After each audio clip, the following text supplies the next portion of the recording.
So New South Wales recorded no locally acquired cases of COVID in the 24 hours to 8 p.m. last night. There were 4 cases were overseas acquired, bringing the total number of COVID cases in New South Wales to 4,940. Pleasingly, we saw an increase in testing to 18,885 tests, which were reported to 8 p.m. last night, compared to the previous day's testing of 7,315. And I think it shows again that when we call out for the community to come forward to get testing, they respond in droves. So again, thank you very much, and thank you particularly for the Wollongong community for their response. I just wanted to touch on the Wollongong case and update you on the investigations in relation to this case. So whilst we're continuing to evaluate, and as the Premier had indicated, the 2 possibilities that we're pursuing actively is whether this case is an old case. Some people who have the infection don't develop antibodies, and so that remains possible.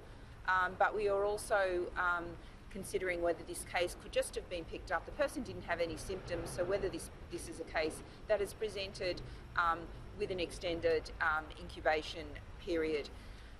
When the person was out for a limited time, they were pretty non-infectious, and that's been assessed through multiple tests that we've performed on the individual. But we do want to act very cautiously, and therefore thank you very much for all of the community coming forward, and please take the action that we've advised in relation to the venues of concern. We have found out that genomic testing of the cases, so obviously we're looking at whether the case could have been in hotel quarantine.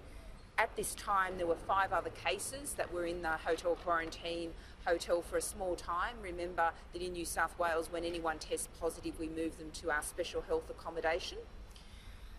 So there were 5 cases that were there at the same time as this individual, and pleasingly we were able to genome sequence 4 of those cases, and though that sequence does not match the case, and the one case that was unable to be genome sequenced was considered to be an older case. That person had very, very low levels of virus and also positive serology indicating a past infection.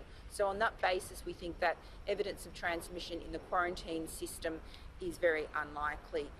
Can I also just acknowledge this, the support of this case, who has come on for repeated testing over a number of days, and also the cooperation of their family.